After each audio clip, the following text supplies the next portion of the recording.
Hi friends, welcome to weather tailors. ఈరోజు మన video ఏంటి అంటే సబ్యసాచి బ్లౌజ్ ఏ విధంగా స్టిచ్ చేసుకోవాలి అనేది చూద్దాం. ఇంతకుముందు వీడియోలో సబ్యసాచి బ్లౌజ్ ఈజీ మెథడ్లో ఏ విధంగా కట్ చేసుకోవాలి అనేది చూపించానండి. మన ప్రీవియస్ వీడియోస్లో ఒకసారి చెక్ చేసుకోవచ్చు. అలాగే ఇక్కడ పైన ఐకార్డ్లో నేను దాని లింక్ ఇస్తాను, ఒకసారి చెక్ చేయండి. ఇప్పుడు మాత్రం ఈ సబ్యసాచి బ్లౌజ్ ఏ విధంగా ఈజీ మెథడ్లో స్టిచ్ చేసుకోవచ్చు అనేది చూద్దాం.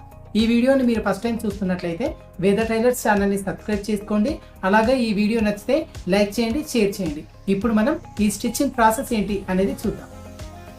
ముందుగా బ్యాక్ పార్ట్లో లైనింగ్, ఒరిజినల్ ఈ రెండు జాయిన్ చేసి పెట్టుకున్నాను. అలాగే హ్యాండ్స్, ఈ రెండు హ్యాండ్స్ లైనింగ్, ఒరిజినల్ జాయిన్ చేసుకోవాలి. అలాగే ఫ్రంట్ పార్ట్లో కూడా ఈ ఫ్రంట్ పార్ట్ పీసులు, అలాగే క్రాస్ బెల్ట్ ఇవన్నీ కూడా లైనింగ్, ఒరిజినల్ జాయిన్ చేసుకొని ఎక్స్ట్రా పీస్ మొత్తం కట్ చేసి పెట్టుకోవాలి. ఇలా కట్ చేసుకున్న తర్వాత ఈ బ్యాక్ పార్ట్లో బ్యాక్ టక్స్, అలాగే బ్యాక్ నడుం బెల్ట్ వేసుకొని ఈ పీస్ని పక్కన ఉంచుకోవాలి. ఇప్పుడు ఈ ఫ్రంట్ పార్ట్ ఏ విధంగా జాయిన్ చేసుకోవాలి అనేది చూద్దాం. కట్ చేసుకున్న ఈ పీసెస్ని జాయిన్ చేసుకోవాలి. మనం ఖర్చుకని 1/2 ఇంచ్ ఎక్స్ట్రా తీసుకున్నాం. ఆ 1/2 ఇంచ్ కుట్టు ఇక్కడ వేసుకోవాలి.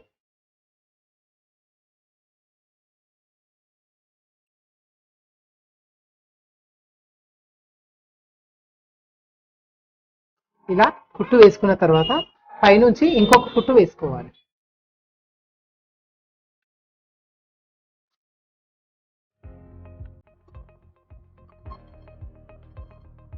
ఇలా రెండు పీసుల్ని జాయింట్ చేసుకున్న తర్వాత షేప్ ఈ విధంగా వస్తుందన్నమాట. ఇలా వచ్చిన తర్వాత పైనుంచి ఒకసారి రఫ్ చేసుకోవాలి, లేదంటే స్టీమ్ ఐరన్ చేసుకున్నా పర్వాలేదు.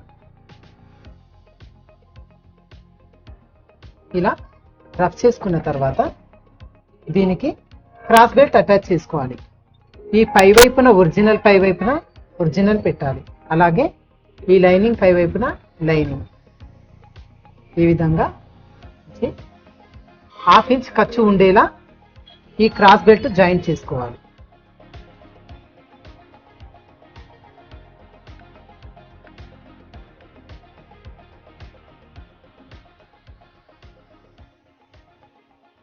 ఇలా కుట్టు వేసుకున్న తర్వాత పైనుంచి ఇంకొక కుట్టు వేసుకోవాలి. హెడ్ బెల్ట్ జాయింట్ చేసుకున్న తర్వాత ఇక్కడ రెండు చోట్ల టక్స్లు పెట్టుకోవాలి. జాయింట్ చేసుకున్న తర్వాత పైనుంచి ఒకసారి రఫ్ చేసుకోవాలి. ఇలా రఫ్ చేసుకున్న తర్వాత ఈ ఎక్స్ట్రా పీస్ కట్ చేసుకోవాలి. ఈ విధంగా రెండు వైపులా రెండు పార్ట్స్ ప్రిపేర్ చేసుకున్న తర్వాత ఇక్కడ ఎక్స్ట్రా ఉన్న పీస్ని ఫోల్డ్ చేసి కుట్టు వేసుకోవాలి. ఇక్కడ సైడ్ జాయింట్ వైపున చివర ఎంత ఎక్కువగా ఉన్నది చూసుకొని ఒకసారి ఇక్కడ మార్కింగ్ చేసుకోవాలి. అదేవిధంగా ఈ హుక్ పట్టి ఎంత ఉన్నది చూసుకొని అక్కడ కూడా ఒక మార్కింగ్ చేసుకోవాలి. ఇలా మార్కింగ్ చేసుకున్న తర్వాత లోపల వైపునకు ఫోల్డ్ చేసి కుట్టు వేసుకోవాలి.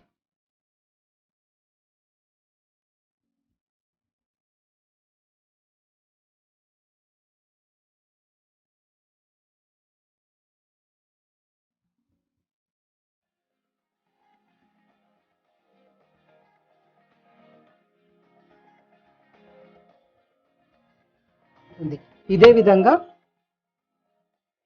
ఈ రెండవ పార్ట్కి కూడా కుట్టు వేసుకోవాలి.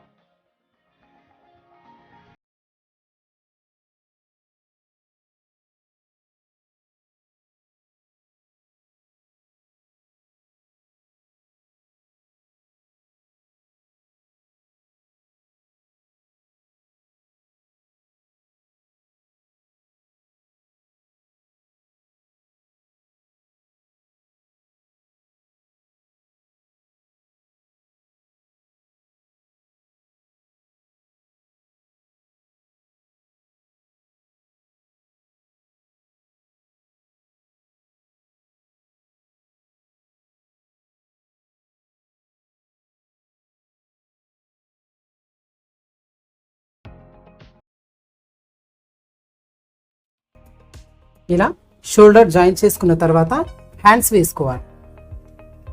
ఇలా హ్యాండ్స్ వేసుకునేటప్పుడు ఈ ఫ్రంట్ లోతు ఫ్రంట్ వైపుకు వచ్చేలా ఇలా పెట్టుకొని ఈ హ్యాండ్స్ జాయిన్ చేసుకోవాలి.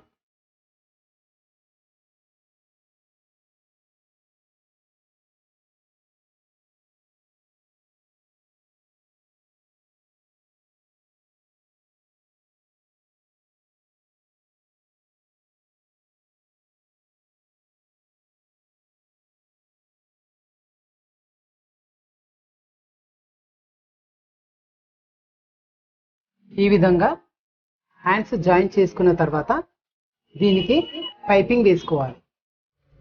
ఈ పైపింగ్ ఏ విధంగా వేసుకోవాలి అనేది మన ప్రీవియస్ వీడియోస్లో ఉందండి, ఒకసారి చెక్ చేసుకోవచ్చు. అలాగే ఇక్కడ పైన ఐకార్డ్లో కూడా లింక్ ఇస్తాను, ఒకసారి చెక్ చేయండి. ఈ విధంగా హ్యాండ్స్ పైపింగ్ వేసుకున్న తర్వాత సైడ్ జాయింట్ చేసుకోవాలి. ఈ సైడ్ జాయింట్ చేసుకునేటప్పుడు మనం కట్ చేసుకునేటప్పుడు ఖర్చుకని ఎంత తీసుకున్నామో అక్కడి నుంచి కుట్టు వేయడం స్టార్ట్ చేయాలి.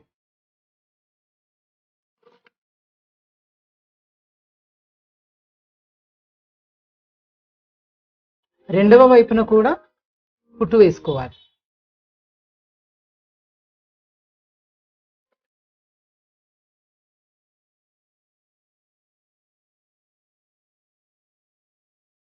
ఈ విధంగా సబ్యసాచి బ్లౌజ్ స్టిచ్చింగ్ చేసుకోవచ్చు.